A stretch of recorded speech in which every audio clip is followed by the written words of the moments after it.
आइए आज हम बात करते हैं फंडामेंटल राइट के आर्टिकल 12 अर्थात अनुच्छेद 12 के बारे में बात करते हैं, जो कि भारतीय संविधान कॉन्स्टिट्यूशन ऑफ इंडिया के फंडामेंटल राइट भाग 3 का आर्टिकल 12, जो कि मौलिक अधिकार में टोटल आर्टिकल है 12 से 35, जिसमें हम पहला आर्टिकल फंडामेंटल राइट्स का 12 का उन्हीं का बात करेंगे कि आखिर आर्टिकल 12 में क्या है, अनुच्छेद 12 में क्या है। तो हम देखते हैं कि अनुच्छेद 12 में राज्य का डिफिनेशन दिया गया है।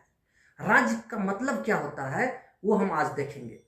तो इसको हम केस लॉ के साथ अध्ययन करेंगे। इससे हम पूरे आर्टिकल 12 को बृहद तरीका से एनालिटिक ढंग से हम अध्ययन कर पाएंगे। तो आर्टिकल 12 क्या है, इसके बारे में क्या कहा गया है।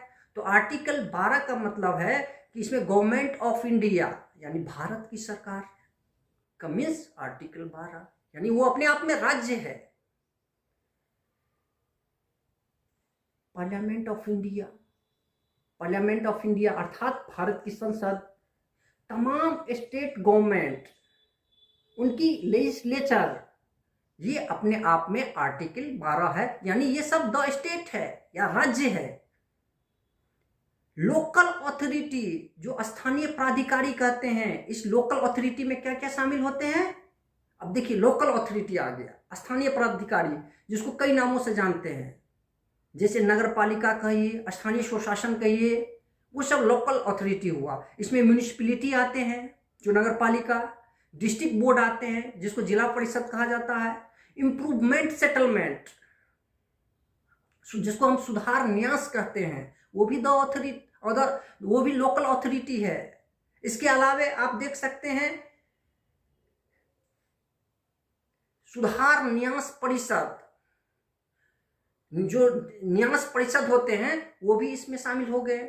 इस प्रकार से आपने लोकल अथॉरिटी को देखा। ठीक उसी प्रकार से द स्टेट में अदर अथॉरिटी है, यानी कहने का मतलब local authority, other authority, government of India, parliament of India, तमाम स्टेट गवर्नमेंट और उनकी लेजिस्लेचर, ये सब अपने आप में राज्य है। अब अदर अथॉरिटी क्या होता है, अन्य प्राधिकारी, इसकी गठन कैसे होता है। तो इसका गठन होता है, अन्य प्राधिकारी का जो गठन होता है वो उसका क्रिएशन होता है कॉन्स्टिट्यूशन या लॉ के द्वारा, विधि द्वारा भी इसका क्रिएशन हो सकता है सृजन, या कॉन्स्टिट्यूशन के द्वारा, जो हमारे कॉन्स्टिट्यूशन में जो प्रावधान है उनके द्वारा इसका क्रिएशन हो सकता है, या अन्य कोई वैधानिक प्राधिकारी द्वारा इनका क्रिएशन होता है। अब ये कौन कौन हो सकते हैं, तो इसमें होता है गवर्नमेंट कॉर्पोरेशन, जैसे आप कहते हैं एनटीपीसी, ओएनजीसी, सेल, गेल, भेल, ये सब क्या है, गवर्नमेंट कॉर्पोरेशन। तो ये अपने आप में अदर अथॉरिटी है।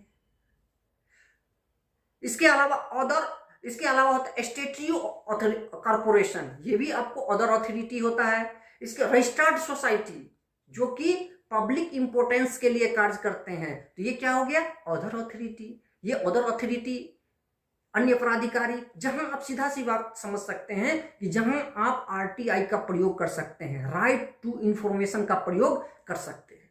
लेकिन बहुत सारे ऐसे चीज है, क्या वो अदर अथॉरिटी में शामिल होते हैं, ये देखना बहुत इंपॉर्टेंट बात है। जैसे बीसीसीआई, एनसीईआरटी, ये सब क्या अदर अथॉरिटी है, तो नहीं, एनसीईआरटी, बीसीसीआई अदर अथॉरिटी में शामिल नहीं होते हैं। इनके अलावा आप देख सकते हैं